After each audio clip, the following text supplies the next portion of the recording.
The following program is paid for by Absolute Mortgage, a division of Finance of America Mortgage LLC, Equal Housing Lender, NMLS 1071, AZBK 0910184. Tina Mitchell, MLO 145420, is a licensed loan originator with Absolute Mortgage. Visit AbsoluteLoans.com or call 888-90-HOMES for cost information.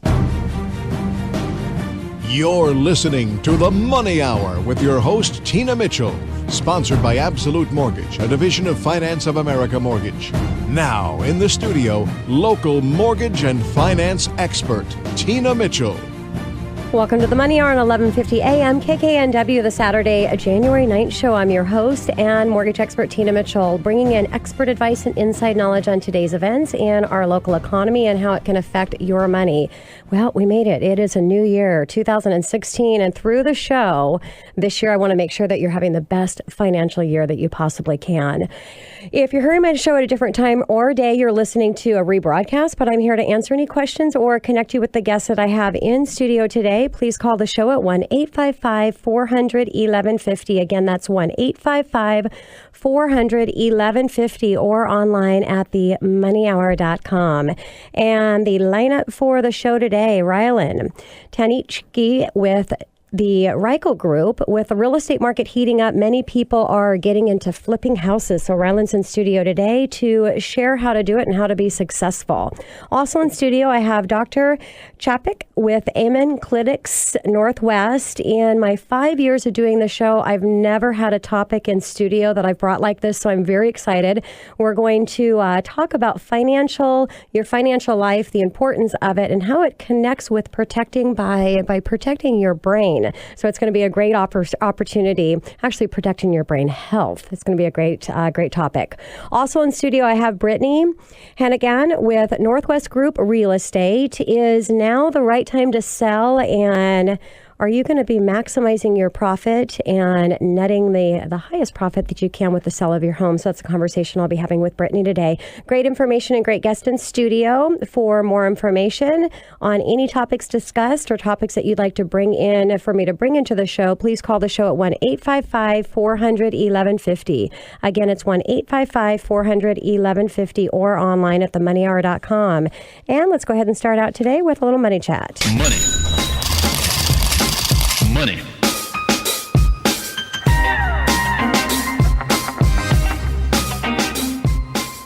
Read an article talking about the obstacles of home ownership, perceived or real, and I want to go through this. There was a recent study by Fannie Mae. What do consumers know about the mortgage qualification criteria? Revealed that many consumers are either unsure or misinformed regarding the minimum requirements necessary to obtain a mortgage. So starting in 2016, if you're thinking of being a homeowner and want an opportunity to get into the market and somebody is telling you that you may not, or you're thinking that you can't, you want to make sure you're getting all your information or all your facts correct. And the best way to do that is to talk to a professional mortgage advisor to find out where you're at and what you can do. But here's what Fannie Mae study came up with. First, down payment perceptions. Many renters have mentioned that the lack of down payment is preventing them from moving forward to purchase a home. Now, according to Fannie Mae's report, 40% of all renters don't know what the down payment requirement is. 15% think they need a 20% down, and an additional 4% think that they need a 10% down payment. Now, here's the reality. There are programs that are offered by Fannie Mae and Freddie Mac and FHA that allow you to get in with a 3% down payment through the conventional financing, 3.5% through FHA. If you're eligible for VA financing, for all of our veterans listening to the show, there are zero down opportunities for you. And the greatest thing about VA is you don't have to pay the private mortgage insurance, which I'm going to bring and talk about here in just a second. Also, if you're buying in specific areas that qualify for USDA financing, you can get in zero down as well. Now, for any of you move-up buyers that think you're falling into the jumbo arena and you feel that you need a 20% down payment, that's a really common thing, and that move-up buyers may be thinking you can actually get into jumbo financing with as low as 10% down payment. Now, according to the National Association of Realtors, the typical down payment for first-time home buyers is 6%. Now, even consumers know this. Some consumers know this, but they still feel that they might need to do a 20% down payment to avoid paying private mortgage insurance, PMI, or mortgage insurance, MI. The reality of it is you do not. You can actually, outside of VA and USDA financing, where it's a little bit different there, your standard conventional financing, you can get in with as low as a 5% down payment and not have to pay monthly mortgage insurance. Now, there is mortgage insurance required because it's an insurance that protects the bank in case of defaulting on your mortgage. So that's still required, but you can actually avoid paying it monthly by having the lender pay it for you. Now, of course, how you accomplish that, you're going to pay a premium interest rate for it. But there's another way that's my favorite way of getting into a home with a lower down payment. And to be honest with you, even if I had a 20% down payment, I wouldn't liquidate it. I would keep my money working for me in another asset class. I would minimize my investment in my home because of the tax deduction. Plus, I don't want that money stuck in there not making anything. The question is how much is it costing you to borrow it? Can you make more on that interest in another asset class? And I bet you over a longer period of time, you most likely can. So you can get in with a 5% down payment by doing a buyout of mortgage insurance, or what they call a single premium. You're paying a fee up front to avoid having to pay the monthly mortgage insurance. It doesn't affect the actual interest rate that you're paying on your mortgage. So the best way to analyze or to look at what makes most sense for you is to analyze all of the options. And looking at them side by side, you can make the best financial decision for you and your family. Now, perceptions, many renters have mentioned the lack of credit and being able to approve for a mortgage. Now, according to Fannie Mae report, 50.4% of all renters don't know what the credit score requirement is. 5% think that they need at least a 740 credit score or higher. Not true. Now, for conventional financing, you do your highest credit score bracket for the best rate is 740. Most consumers don't realize, and sometimes even people in the real estate arena, that your government financing is not driven by your credit score as far as rate, unless you're at a really low credit score. Then you're going to see a little additional increase in the interest rate. Now, here's the reality. Most mortgages are granted to purchase with credit scores with less than 700. According to Ellie Mae, the average credit score on a closed FHA purchase is 687, and the average credit score on all loans combined together is 722. But most lenders on FHA financing will allow you to go to 580. Which is a pretty challenging credit score. Most lenders actually have overlays to that where they'll actually lend to a 620. On conventional financing, Fannie Mae, Freddie Mac, when you're doing a 5% down payment, there are actually some lenders that will lend to 620, and there's a couple mortgage insurance companies as well that will lend at a 620. Standard is closer to 660. Now, in wrapping up the money chat, I want to talk just about the PMI, or the private mortgage insurance. It's very important that your mortgage insurance, the company that you're working with, the lender, has access to all of the major mortgage insurance companies, and there's 5 of them. The reason that's important is because there are different qualifications and there's different rates. So when we're talking about credit score, you may be able to qualify to get mortgage insurance. And there's actually a couple companies out there with a 5% down that requires 680. But also the pricing of mortgage insurance. There's a couple of the mortgage insurance companies that are risk-based, which is a total different pricing than the other 3 major competitors out there in lending or offering mortgage insurance.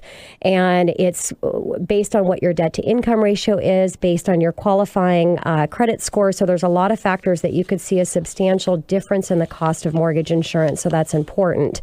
Now, actually, I do also want to bring in debt to income ratio, or DTI. Perceptions, many renters have mentioned that they carry too much debt and would prevent them from moving forward on a home purchase, according to, again, Fannie Mae report. 59% of all renters don't know that what the DTI requirement is. 25% think that they need under 25%, and 7% think that you need under 39%. The reality is lenders are lending up. They like to see 36% debt to income ratio. That's what they like to see. Same with the secondary market, Fannie Mae, Freddie Mac. But all day long, they're lending to a 45% debt to income ratio. So it's not challenging based on debt to income ratio to get a loan. Now, a lot of consumers don't also realize that the debt to income ratio is based on your gross monthly income. That's right. Before you take your tax or before you have your taxes taken out, they're not lending on actual take home or net. They're lending on your gross. So take 45% of your gross income, subtract out the monthly liabilities that you're paying for on a credit report, excluding rent, electricity, phone bill, all of that. Car insurance is not included.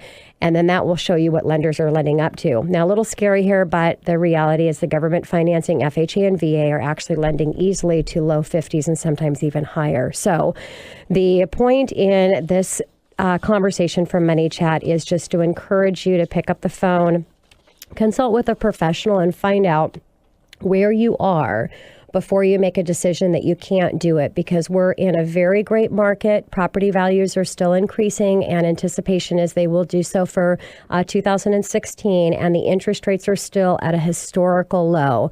And talk is those eventually have to be going up as well. So now's the time to get in and take a look at the conversations around rent. For those of my listeners that are renters, pretty scary out there with the anticipation of what rents are going to do. So get into the market now while you can. Any questions that you have on information that I share through Money Chat, most of you are my regular listeners know that I do mortgages for a living. So I'm here to assist in that arena if you'd like. Again, if you want any expert in any financial situation that you have questions on, I have all of the industry leaders right here that come into studio. So please call into the show at 1-855-400-1150. Again, it's 1-855-400-1150 or online at themoneyhour.com. Coming up in the Money Hour, if you are thinking of taking advantage of this market with property values increasing, there's a lot of people that are getting back into flipping your home. And so how do you do that? You want to make sure that you're talking with an expert in this arena as well. And I have in studio Ryland Taniguchi with the Ryco Group right here at 1150 AM KKNW after this short break. When I was little, I didn't talk for a long time. I liked things to always be the same. Anything new or different would scare and upset me. I was very sensitive to lights and sounds. It was almost like I had bigger eyes and ears than everyone else. So I built secret hiding places where nothing could get in. I didn't like looking people in the eye. It made me feel uncomfortable. I'd throw big tantrums over little things like when my socks didn't match. Sometimes I'd do the same things over and over. Until one day, I found out I had autism. My family got me help. Slowly, I learned how to live with it better. You can see signs of autism in children as young as 18 months. Early intervention can make a lifetime of difference. Learn the signs at autismspeaks.org/signs. Brought to you by Autism Speaks and the Ad Council.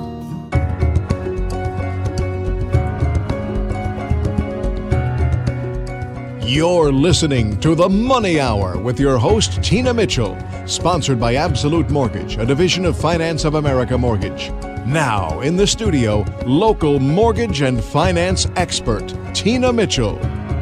Welcome back to the Money Hour at 1150 AM KKNW, the Saturday, January 9th show. It's a great day to talk money. That's why I'm here with you and what the show is all about, how to make money, save money, build a better quality of life for you and your family.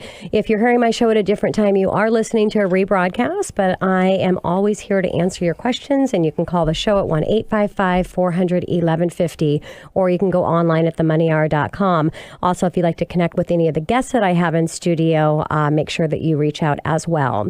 Right now in studio, I have Ryland Taniguchi with the Ryco Group, and we're going to talk about flipping homes today. Ryland, thank you so much for coming back in studio. Excited to hear what's going on in the opportunities in flipping properties with all of the appreciation that we're seeing in the market and the anticipation of the continued appreciation. It's a great opportunity to be able to do this. Yeah, thanks for having me, Tina. I can't believe how much you know about all this loan stuff. It's like 5 PMI. I didn't know that. That's crazy. Well, you know, in my arena, I should know it all, right? Yeah, just like you do, as you do in yours. Thank you, Ryland.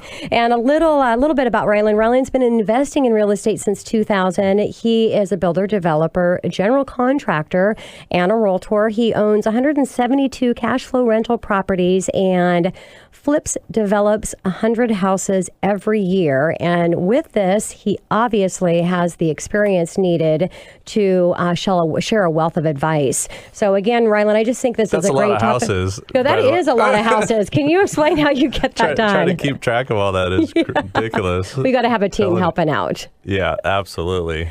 So let's. How do you do that? I mean, how do you find the properties to flip, Ryland? Well, I mean, the first thing is we do 25 a quarter. So you try to focus on 8 a month because, you try to make it a little more manageable. But, you just have to have systems. So we have very good marketing systems to contact off-market properties. Okay. So these are not properties on the MLS that all the realtors have access to. And then most of the deals will come that way. We actually stay away from the auctions, so we don't actually buy at the auctions here locally in Seattle. I think the price is a little bit too high for what we want to pay. So we tend to stay away from that. And, one of the biggest things is we literally research properties and then we door knock. So we find, these type of situations.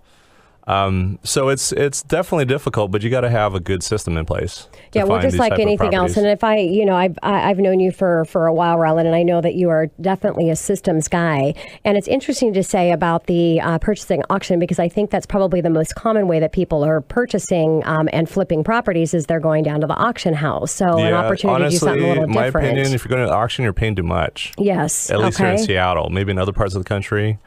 Definitely in King County, you probably have a little bit better luck in the auction up in Pierce, Kitsap, some of the more further out areas. Okay. But it's very competitive at the auction, and I've watched the auction for years and just not seen the type of deals that we'd want to buy. Okay. What about analyzing a flip? Yeah, so that's why we don't buy at the auction, because we want to be at the after repair value, right? It's ARV is what we call ARV.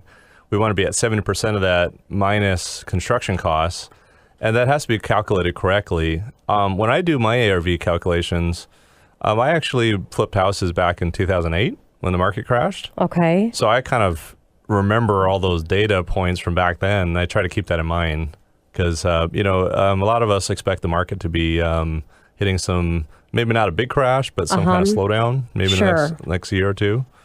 And that would definitely affect some areas when you're flipping houses. So when you talk, I think that would be the one place that people might have a concern in flipping is just what if I don't time the market right and while I've got these properties. So how do you, what is your advice on that? Yeah, Ryland? so what I've learned from doing this since 2004, because I started buying rental properties in 2000. So I've been flipping for 11 years now here in this market.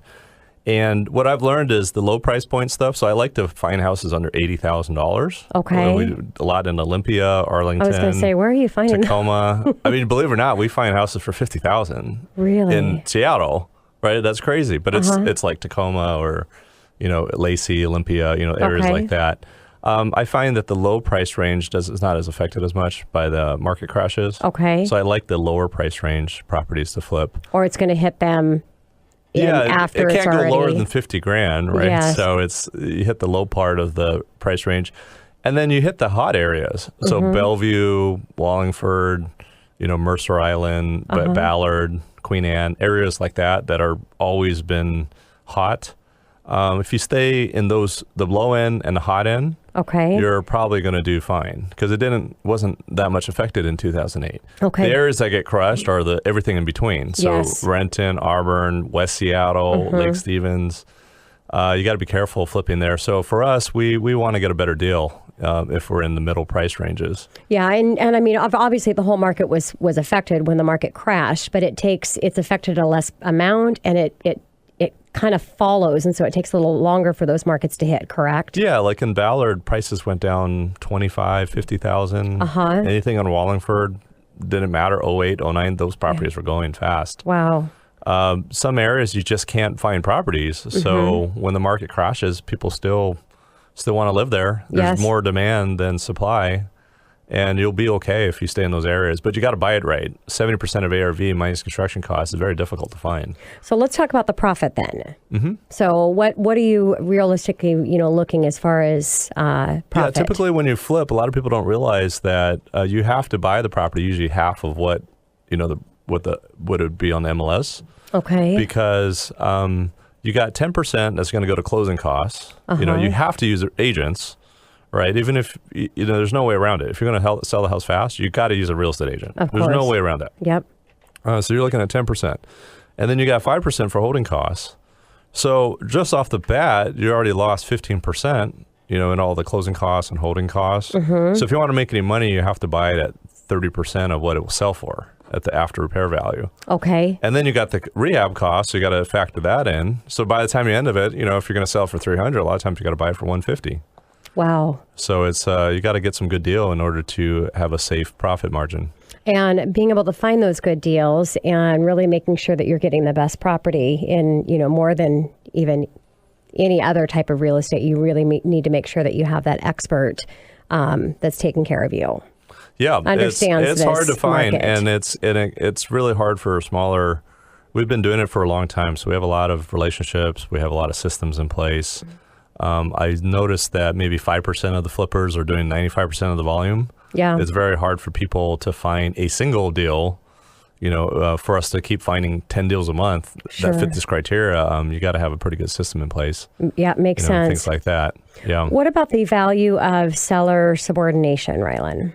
Oh, well, so when you're, in a market like this, you have, there's different ways you can get a deal, right? So seller subordination is a way that you can offer a seller a higher price, but basically what they're doing is they're putting their mortgage in part of the payment that you're giving them is going in second position on the loan. Yep. So what that allows you to do is to get better financing with a hard money lender or a private lender. So a lot of times you could do a flip with zero down if you get a seller to go in second position. Okay. So sometimes you can offer more money, which is nice when the market's hot like this, where you can't find deals. Sometimes you got to know how to be able to offer a little, make a higher offer price and still make your numbers work. Makes sense. Now let's talk about the construction and completing construction in 30 days. How do you do that? Yeah, so we do our flips in 30 days. Yeah. It doesn't matter if it's 4,000 square feet, 1,000 square feet. It's very difficult to do and that quick. Yeah, that's crazy. And we do that because we have our own construction company and we own all the subcontractors we own. Okay. So we own our own electrical company, we own our HVAC company, we own our own tile company, plumbing. These are the things that not only make your flip expensive, but also slow the process down substantially. And we also build houses, so we do all of our building in-house. Okay. About a month ago, because a lot of people ask me, they say, hey, can we use your guys' process for our flips? And I said, no, this is only for us. Sorry. But about a month ago, we started being a general contractor and builder for other investors. And it's been crazy because I think we're doing 16 flips for other people now in the last month. Wow. So that's everybody knew we were, and they're like, hey, can you just flip it for us? Because we don't know anybody that could do it as fast as you guys and as inexpensive. And still, we permit everything so the quality is good and all that type of thing. So we're doing like a full service where, if somebody needs help with that, we can help them out with that whole process. And now to date, I've done over 400 flips. My partner's done over 400. Yeah. So we have almost close to 1,000 flips in our, in experience. And so now we're doing it for other people. And, it's a pretty good deal, I think. But it's systems. You got to have, what we do is we do a Kickstarter meeting on every project. So we bring in all the plumber, electrician, all the key people, and we lay out all the potential problems that are going to happen, and we create a critical path that everybody agrees to. Okay. And so we come up, that's how we do it in 30 days. You have to have a plan, and everybody has to be in sync. Yes. Throughout the whole Ryland, process. if people want to get more information or attend one of those, how can they do that? Yeah, they call me directly. They can also go on a meetup, because I do free coaching 3 times a month. It's called Bellevue Wholesaler Workshop. Okay. And we coach rehabbers and wholesalers for free. And so that's a great thing. They can go and meet up, or they can call me at 206-832-9590. Okay. My email is info@rycohomes.com. And as always, you can go to themoneyhour.com too if you want to get Ryland's information. He'll be there. Ryland, running a little bit time out of here, and I want to make sure that I ask you this. What about land? And could you talk about how you can get land for free? Yeah, so I've actually, I think I'm building about 20 to 25 houses right now, and 18-unit condo and a 24-unit apartment. I have never paid for land.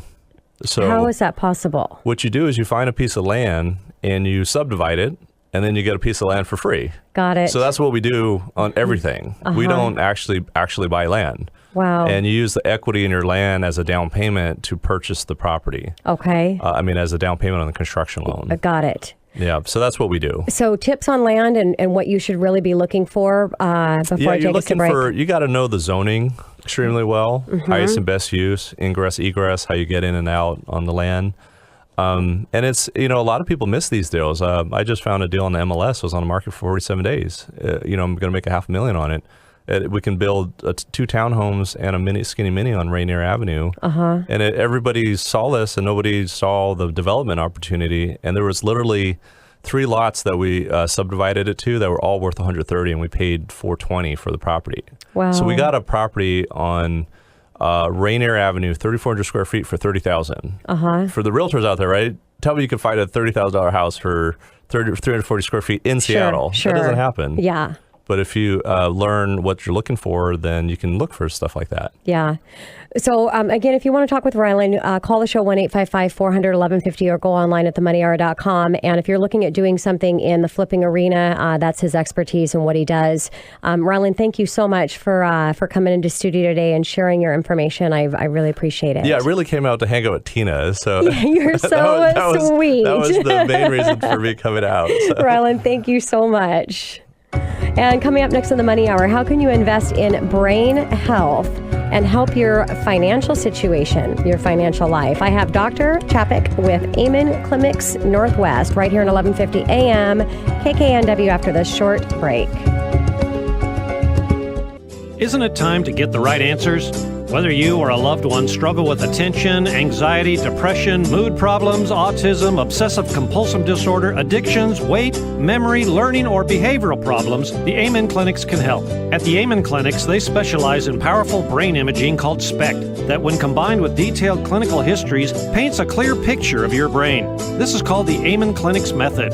The Amen Clinics method allows a look at your brain patterns to treat conditions based on your specific type. What they've discovered from over 115,000 brain scans is that imaging changes everything. There's not just one type of depression, ADD, or addiction. They all have multiple types. The imaging in the context of a detailed history allows them to target treatment specifically to your brain. This is Dr. Kabran Chapek at the Amen Clinics Northwest in Bellevue, and we want to help you find the right answers. Visit amenclinics.com or call 1-855-400-9136 to learn more and speak with a patient care coordinator today.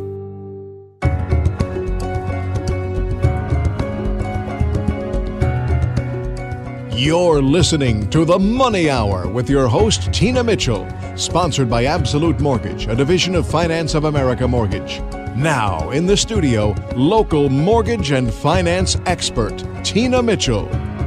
Welcome back to the Money Hour with your host and mortgage expert, Tina Mitchell, right here at 1150 AM KKNW, the Saturday, January 9th show. I am here to help you build a strong financial blueprint 1 week and one show at a time. If you're hearing my show at a different time or day, you are listening to a broadcast to talk with the guests that I have in studio. If you have a question for me, you can call the show at 1-855-400-1150. Again, that's 1-855-400-1150 or online at themoneyhour.com. And in studio right now, I'm going to have a conversation with Dr. Chapek with Amen Clinics Northwest. And we're going to talk about investing in brain health. And I'm excited to sit across from the desk with you and have a conversation. As I mentioned in the opening to the show when I was doing the lineup, that I have to say, in the 5 years that I've done the show, I've never had this conversation come in. And we have a lot of conversations on financing, but this is a little twist to it. So I appreciate your time. Oh, it's my pleasure to be here. And a little bit of background about Dr. Chapek. He is a neuropathic physician with primary focus on psychiatry, and Dr. Chapek is passionate about helping patients achieve optimal brain health using highly effective yet gentle therapeutic agents and methods including materials, amino acids, botanic medicine, vitamins, hormones, medication, therapeutic lifestyle changes such as diet and exercise. Graduate from Bastyr University with his neuropathic medical degree and the University of Kansas with a degree in human biology. With nearly 10 years experience in mental health and previous medical director of the Center of Counseling, he has been helping patients at the Amen Clinics Northwest for the past 3 years, which help diagnose and treat a host of brain challenges, including ADD, depression, anxiety, addiction, and Alzheimer. He loves helping patients optimize brain performance and assets the health of their brains. So again, it's just going to be a great conversation and putting this really on a spin around money, because that's what the show is about. But it's common sense that if our brain is healthy and we can take care of that, then we're going to be able to make better decisions in everything, including our finances. So tell me, how does the work at Amen Clinic, working with the patients with different mental health and neurological conditions, relate to finances and investing? Well, you're right, Tina. Absolutely. Brains run the world. And if your brain's not working well, you're going to have more difficulty making decisions, being organized, planning. And when you think about making a decision, whether you're a realtor or you're a business owner, it really comes down to those critical decisions. So if your brain isn't working well, you're going to have more difficulty. Makes sense. And I have to tell you, there's occasionally sometimes that my brain isn't working at maximize potential. So I know exactly what you're saying. Mm-hmm. So which parts of the brain are involved in financial decision making? Well, specifically, when we think about the brain, there's an area right behind your forehead called the prefrontal cortex, and it's most involved in decision making. And so it comes down to having a healthy frontal lobe. Okay. And what are ways to care for the brain in order to make better financial decisions? So what advice can you share with my listeners there? So what you might want to think about is, of course, getting good sleep. And many of us can attest to this, that you make better decisions in the morning when you're rested. And a lot of folks will say, if you're fighting with your spouse, you want to finish the argument at night, don't go to bed unresolved. But actually, it can make sense to wake up to sleep on it, more or less. And you want to sleep on decisions sometimes, because you're going to have a rested brain in the morning. You also want to think about your brain uses up to 30% of the calories in your diet. So 30% of what you eat goes directly to your brain. Wow. It's a very hungry organ, even though it's only 2% of your body weight. And so if you're just fueling it with sugar and caffeine to keep that energy going, it's not really fuel for the brain. It's not good energy for the brain, and the brain is suffering. And so, many leaders and business owners are really performing below their optimal self, below their optimal performance. And what about, with Alzheimer's, there's a lot of talk with increasing with Alzheimer's, and what sort of financial investments are there in our early diagnosis of Alzheimer's?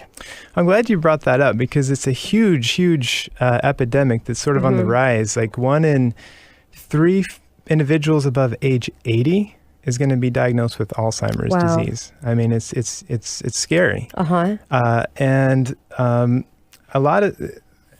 so when we think about money, we think about finances, and we think about Alzheimer's and that fear. We want to delay knowing about it as long as possible. That's the gut reaction. Yes. I don't want to know that if I have it or not. We don't want to worry about it because it's not here. So let's not even think about it. Exactly. The ostrich approach, head in the sand. Yeah. However, that's costly. So this is why. So if you can most cases of dementia are not diagnosed until 4 years in, which is like a diabetic not being treated until their arms have gangrene, until there's really, really high insulin levels and it's hard to treat. And so it becomes a much more costly disease to manage at that point. For example, there was in the Genworth Financial Cost of Care Survey, over 10 years to be living in an assisted care facility, that costs about $500,000 over 10 years. If diagnosed later into dementia, the cost was about $1 million over 10 years for more intensive care. So just you'll save yourself and your family money. But not only that, think about if you can actually slow the progression or improve symptoms, it's better quality of life. So, Dr. Chapek, for my listeners, what can we do to help with the health of our brain to minimize the chances that we're going to have disease like Alzheimer's? Right, and I think that's what's so exciting too. Is now there's a huge amount of information and knowledge, and I want to get that out there, that there are things you can do to make a difference. And they're simple things. For example, eating blueberries, like antioxidant-rich fruits and vegetables, actually can improve memory and slow cognitive decline. Exercising regularly actually slows cognitive decline. Looking at your important numbers is what we say. So checking to make sure that your blood sugars aren't rising and elevating. Half the American population has blood sugar levels above 50% have dysregulated blood sugar, and perhaps even more have diabetes. Okay. And so having elevated blood sugar levels damage the vessels and contribute to Alzheimer's. So just getting your yearly physical, getting your blood sugar levels checked, checking things like cholesterol, losing weight. Many individuals are overweight. And so another benefit to being healthy and fit. What about any exercises? Are there exercises that we can do for our brain to keep it healthy? Yeah, absolutely. Lumosity just got in trouble for overemphasizing their brain games. That they can prevent Alzheimer's disease, basically. And I am a big advocate of exercising the brain, including computerized brain games like Lumosity. But that's, if you just do that, it's not going to be effective. You need to look at a comprehensive approach.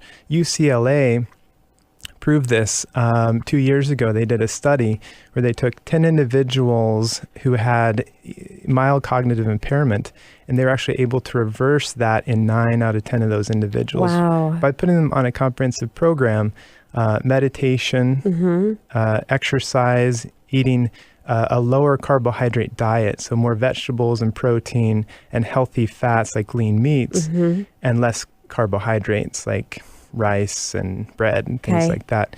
And 6 of those individuals who had stopped working or weren't able to work were able to go back to work. So there's another financial benefit. Yeah, and we know, I mean, if you feel stressed and overwhelmed, that there's a better chance that you're going to be unhealthy. And same with, I could imagine, with your brain. If you're meditating and you're in a good space, you're going to have a healthier and a happier brain. Right. So let's talk about what are the financial implications related to brain health.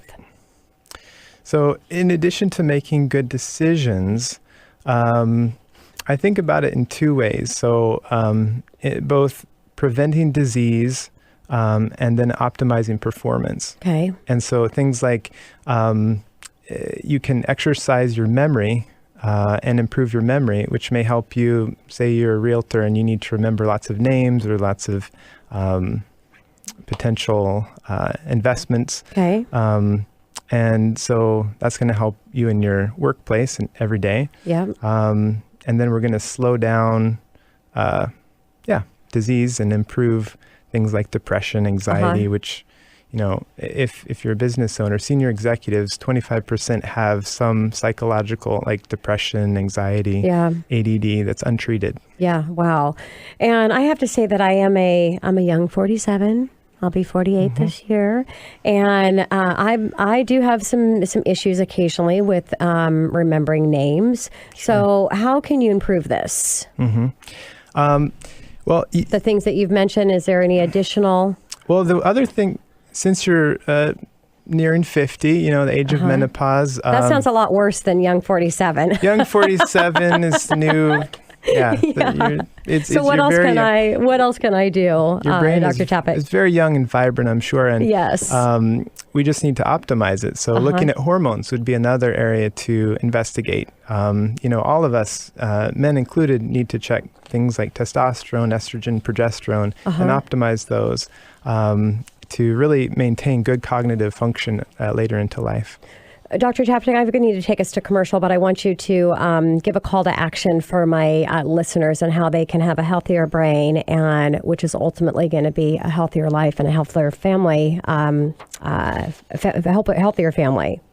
Well, I'd just like to say that absolutely you can change your brain and that can improve your life. Mm-hmm. And so I'd say do something, whether it's checking your numbers, whether it's exercising, whether it's eating less carbohydrates. Yep. And as I always say, it's just really about one step at a time. So make a small step and commit to something this year for 2016 to really be thinking about your brain and the health and how it's going to affect ultimately yourself and your family. Thank you so much for coming in. It was a great conversation with you. It was fun. Thank you. Coming up next on the Money Hour, if you're a seller, you're probably looking at ways to maximize your potential profits in the sale of your home. And to do that, you need to have an expert in this arena to help you strategize on listing and selling your house. And I have in studio Brittany Hannigan with Northwest Group Real Estate right here on 1150 AM KKNW after the short break.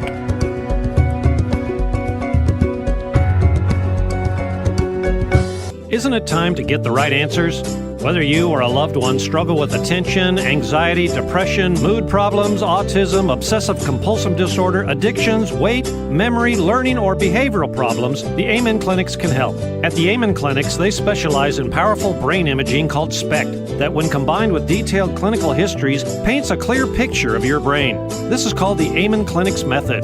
The Amen Clinics method allows a look at your brain patterns to treat conditions based on your specific type. What they've discovered from over 115,000 brain scans is that imaging changes everything. There's not just one type of depression, ADD, or addiction. They all have multiple types. The imaging in the context of a detailed history allows them to target treatment specifically to your brain. This is Dr. Kabran Chapek at the Amen Clinics Northwest in Bellevue, and we want to help you find the right answers. Visit amenclinics.com or call 1-855-400-9136 to learn more and speak with a patient care coordinator today.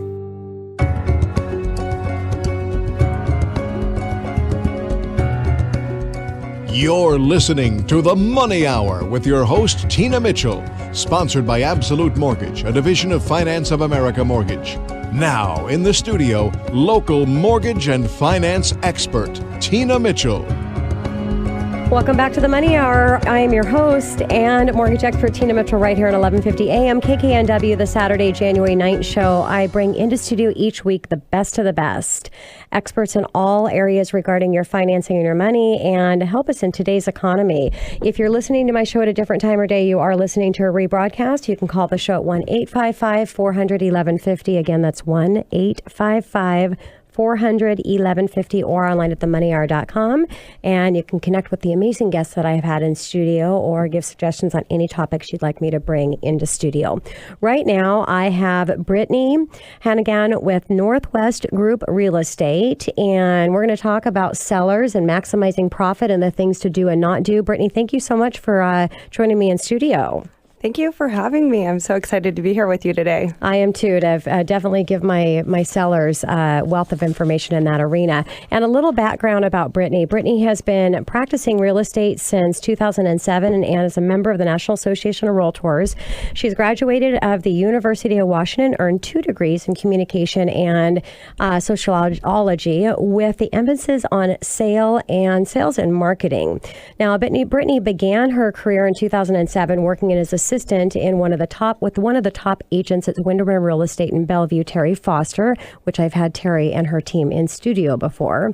Knowing this was the path that she wanted to continue in. Now, Brittany joined an elite team at Northwest Group Real Estate in 2008, where she took on a role of client marketing efforts and helped create a seamless experience for Northwest business grew. Brittany shifted out of her marketing role to focus 100% on clients, and her marketing background and experience working with such successful producers gives her the knowledge and the skill to serve as a full-time broker representing a wide range of clientele, from first-time homebuyers, clients downsizing, move up, relocating, and resell investors. And Brittany, I think that's one of the best ways to get into this industry, because there is so much that's happening, and coming in new and not having not doing business and seeing how it's done right, it's really hard to get that experience. So when you come in, you work with an industry leader, which Terry is in the market, and you learn kind of how to get through all of these things. You become an expert just from being in that environment. So I think it's an awesome way to get in. And thank you again so much for coming in. So I want to start out with a common question that my listeners have that are thinking about selling is whether they should be waiting till spring to sell their home.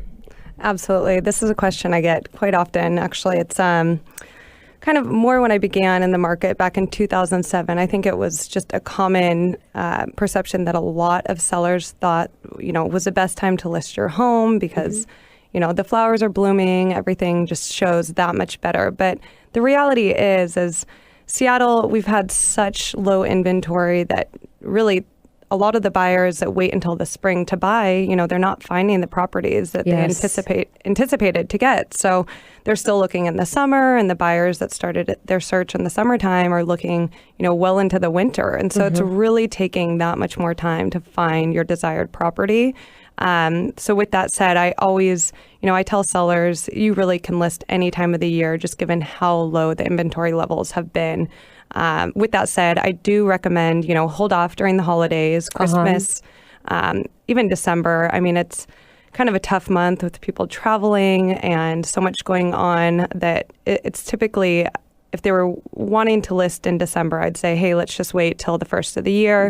Yep. Same goes for Thanksgiving and Labor Day weekend, weekends where families are getting ready to get their kids back in school and they're just traveling, they don't have the time to really look at, go out there and house hunt. So makes total sense. Really year round, it's a common misconception that you need to wait until the springtime. I'd encourage all sellers, you can list your property year round, just avoid, the holidays and really the hustle and bustle when families and buyers out there don't have the time to simply get out there and look. Yeah, and if you're looking at, as Brittany said, what type of market that we're in, you've got to consider right now as well with the low interest rates and the low inventory, as you're saying, it just adds that even additional benefit to the fact that we're in the beginning of the year and people are coming in and starting to do things that they want. Yeah. So what about the preparation, Brittany, for home? If I've got a seller listening that's asking, well, when should I start prepping my home and what do I do there?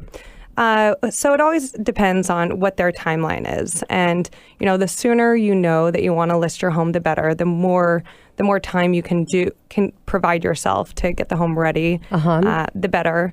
One thing, if we do have, at least 6 months in advance, sometimes what I'll do for sellers is I'll suggest that they have their home pre-inspected.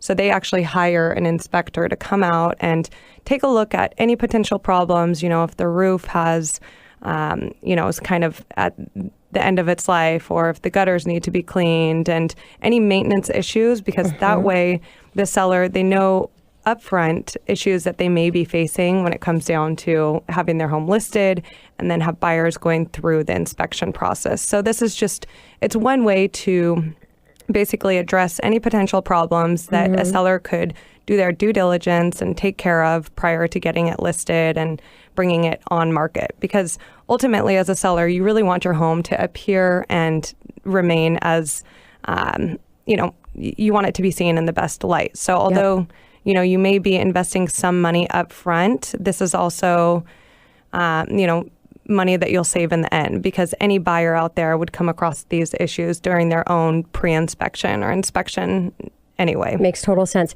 Now, what about finding temporary housing and going out and renting so that your house is vacant and you're not there? Or what suggestions do you have around that? Well, I think in an ideal world, it's best to have your home vacant and just ready to show.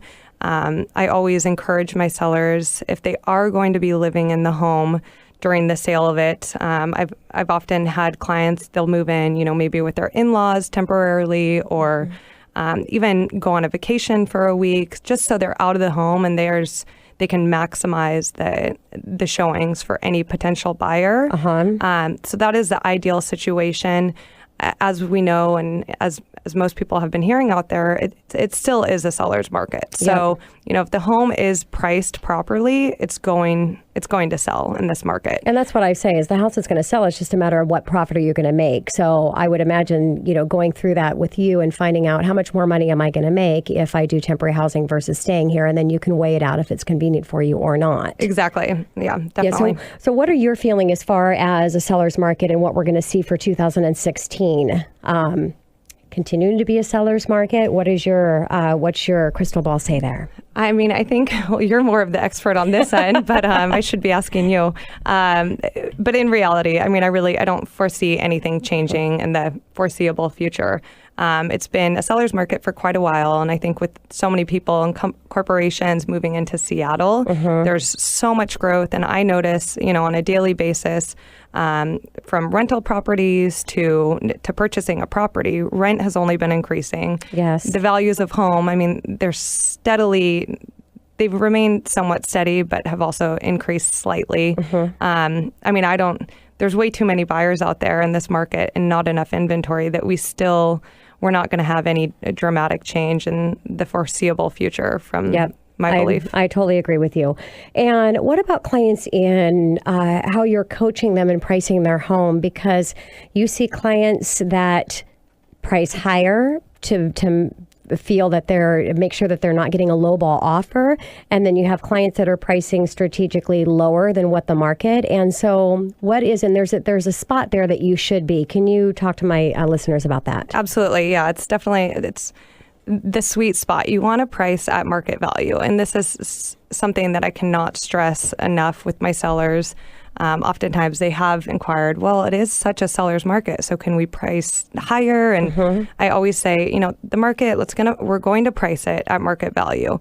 The buyers out there, it will dictate how much you get for the home. But ultimately, if you start too high, there's going to be buyers who already know that, prices will potentially go above the list price. So they'll immediately just disregard it if they think it's already out of their budget or priced too high. So you're going to shoot yourself in the foot if you overprice.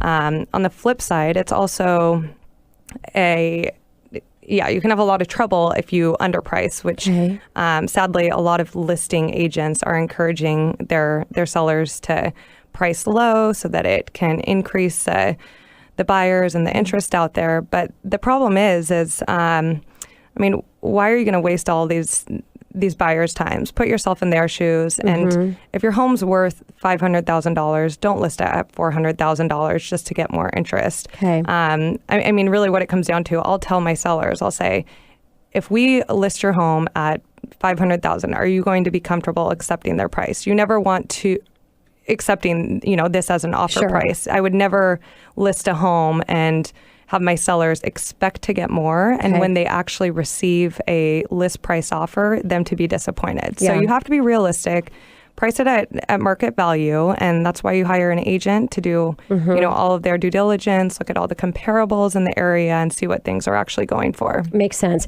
So let's talk about an offer review date. Can you explain to my listeners what that is, and should they be doing it?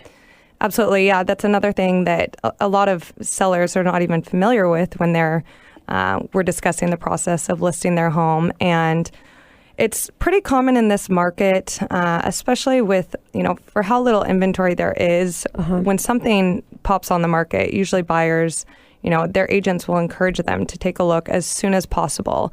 And this was a problem that we ran into 4 years ago or so. I remember having clients feeling so rushed and just them needing to, oh my gosh, we need to get our pre-inspection done and write an offer. We need our pre-approval so we can write an offer in the next hour. And it's, they really did not have time to even think it over. And so it became more of a common practice a couple of years ago that the sellers and the listing agent, they would bring the home on the market and actually set an offer review date. So they would state, for instance, we're going to list the home on Monday, and anywhere from 5 days to 2 weeks later, we'll look at offers. So it gives any potential buyer the opportunity to have a pre-inspection conducted, a sewer scope, and really do their due diligence and figure out that they are ready and, 100% motivated to move forward on this home. So it's kind kind of a case-by-case basis, whether you want to set one for the property. And it also gives a chance and time for those offers to all come in to maximize the seller's. Yes, exactly. I mean, it's to the seller's benefit, and it's also to the buyer's advantage. So they're not feeling rushed, and just a sense of, making an irrational decision in the matter of 30 minutes. Of course. So, Brittany, I got a minute before I wrap up the show here. What advice would you have for either my sellers, because you represent sellers and you represent buyers? So, advice that you would have somebody listening right now that's either looking at selling or buying a property? I mean, I think it ultimately comes down to what is your next move. And while it is absolutely a seller's market, you have to think about what are you going to do next? Are you going to sell your home at a premium and then be back in the buyer's pool? I mean, it makes sense for a lot of sellers and then, who turn into buyers at that point, especially if you're doing a move up, or I've had some clients where they sell and they're just simply wanting to rent for a while to determine what they want to do next, whether it be in a year or 2 years or if they're moving. So, if you have any interest in selling, I encourage you to, reach out to your preferred realtor, real estate agent.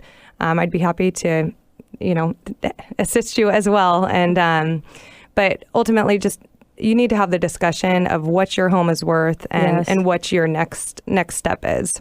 Great advice. And that's the biggest thing with the show. And the reason why the show is here is to make sure that you have all the experts that you need in any area regarding your financing, because knowledge is power, and preparing up front is powerful as well. So if you want to connect with Brittany, you can call the show 1-855-400-1150, or you can go online at themoneyhour.com and connect with any of the guests that I've had in studio today. And I want to thank all of you for being here, and I want to thank you as my listeners.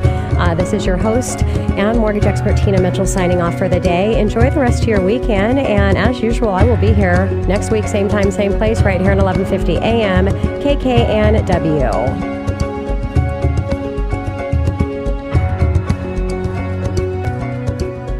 The preceding program is paid for by Absolute Mortgage, a division of Finance of America Mortgage LLC, Equal Housing Lender, NMLS 1071, AZBK 0910184. Tina Mitchell, MLO 145420, is a licensed loan originator with Absolute Mortgage. Visit AbsoluteLoans.com or call 888-90-HOMES for cost information.